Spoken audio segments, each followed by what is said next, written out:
My name is Alicia Greer, and I started West Point in June of 1995 and graduated in 1999. I majored in mathematics, and I had a minor in systems engineering. I was then commissioned into the Army as a second lieutenant in the Corps of Engineers. I think, like most typical Chinese American families, my parents' generation, if they went to college, they went to University of Maryland. So everybody in my family had gone to University of Maryland or Montgomery College or didn't go to college. West Point came and recruited me actually to play basketball. And at that age, when I was 17, 18 years old, that's pretty much all I wanted to do.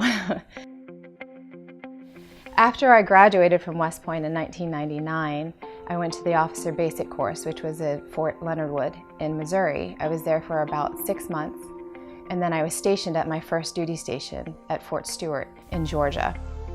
While I was there as a lieutenant in the engineers, I deployed several times to Puerto Rico first, and then to Afghanistan, and then to Iraq.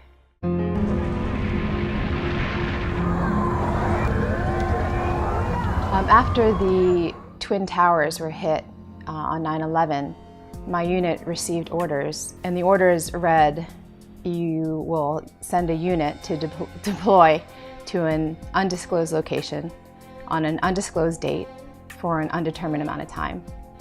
During the deployment process, I was the movement officer, and we had to react so quickly.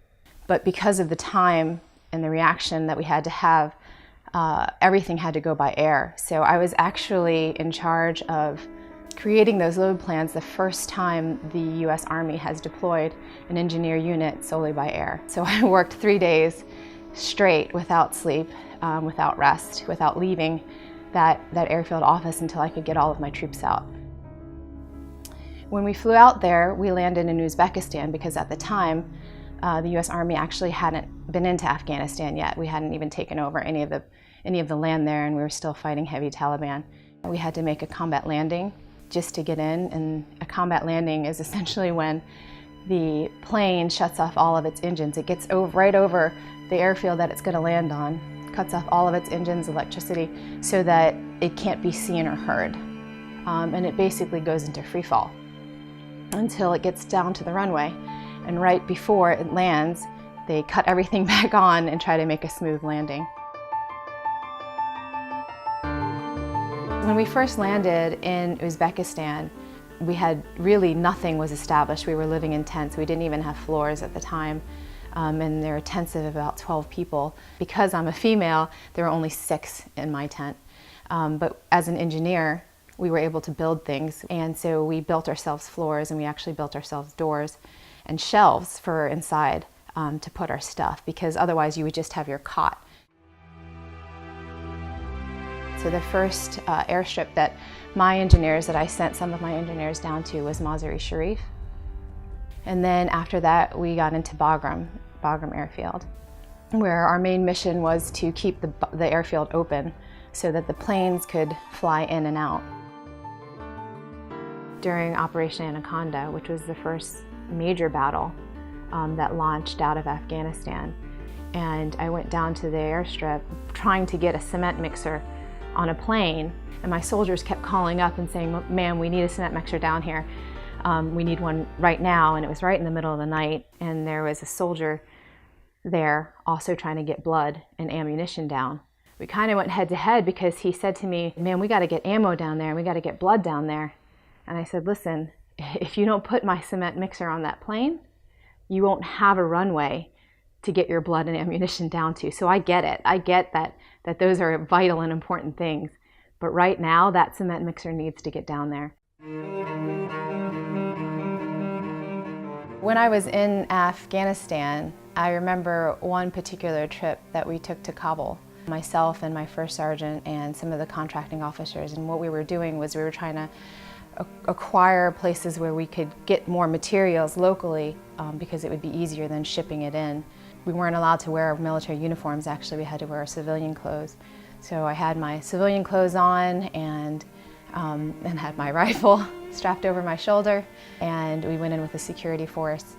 And they had warned us before that there would be a lot of Afghanis that would be begging for food or for money or whatever, and they warned us not to give anything because once you did, then a million more would come.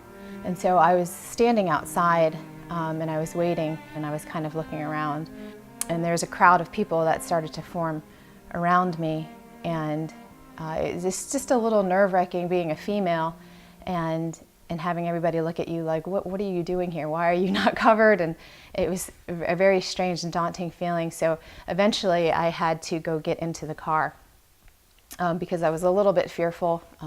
We weren't really sure, there's not a whole lot of security. There's a couple of people there. So I sat in the car, and I remember this particular woman that came up, and she had a burqa on, and she was fully covered, and she was knocking on the window, and she was begging for money, essentially, and she wanted me to roll the window down, and she had her hands pasted up against the window, and she kind of just stood there, and I couldn't see her face. She lifted up her burqa, and she pulled it up over her head, and I could see her face, and she just kind of looked at me and stared. We, I think, had a moment eye to eye. I actually was able to snap a quick picture of her, but it was an amazing moment for me, especially as a female, to see her lift that burqa over her head. It's somewhat liberating, and it gave me a reason and purpose to be there, which I think was a huge question before. Were we doing the right thing by being in their country? Eventually, as the crowd started to dissipate, I got back out of the vehicle and was standing there, and there was a little boy who kind of was smiling and looking at me, and I love children. So I started trying to communicate with him, though I didn't speak his language. And when nobody was looking, I pulled out a quarter that I had in my pocket, and I don't know why I had a quarter in my pocket at the time. But I pulled out the quarter. It happened to be a very particularly shiny quarter, and I slipped it to him. I handed it to him. And he took the quarter, and he just had the biggest smile on his face, and I'll never forget it. But he was just so happy, and he kept, and I motioned for him to be quiet about it. And so he just kept pulling this quarter out, and he would look at it, and he would fold it back up in his hand and put it back in his pocket, and then just kind of look around like we had this secret going on, and then he would pull it back out, and he would look at it, and he just held it like it was some great treasure. And I realized at that time that my quarter, which meant nothing to me because it was 25 cents, was this huge deal to this little boy. My unit got back from Afghanistan in 2002, and shortly thereafter we started the ground war in Iraq. When we got there, we landed in Kuwait, and we were in Kuwait for about a week, a holding area, until we could figure out our route of how we were going to get to Talil Air Base, which is where we were stationed in Iraq. The scariest time for me during all of those deployments, both Afghanistan and Iraq, was not while I was in Afghanistan or Iraq. When we found out the Twin Towers had hit, I remember shortly thereafter we received those orders that said, you guys are gonna go. It was a secret mission at that time, so we had to make sure that we didn't tell anybody. By then I had notified my family, and so they came down. My whole family came down. And I remember sitting, I remember sitting in my bedroom, and my dad came in, and he sat down next to me. And I don't even know if he said anything, but I remember that was really the first time and the only time that I really felt fear for what I was doing, and worried about what might happen. That was probably the most fearful moment for me, because when I landed on ground again, or once I got on the plane or back into go mode, you kind of do what you got to do, and you hide all of the emotions, and you hide all of the fear, and you just do whatever you have to do to get the mission accomplished and to take care of your soldiers and make sure that they feel comfortable. I decided to get out of the military in 2004, and ultimately I think I made that decision. While I loved what I did in the military, and I love the experience that I had. There were two probably main reasons why I decided to get out. The first was because I knew that I eventually wanted to start a family, and having a family in the military is really difficult. The second reason why I think that I decided that it was okay for me to get out, when I was at West Point and throughout my military career, I realized that I really had a passion for service, taking care of people, getting people where they want to be, moving masses of people towards a common goal.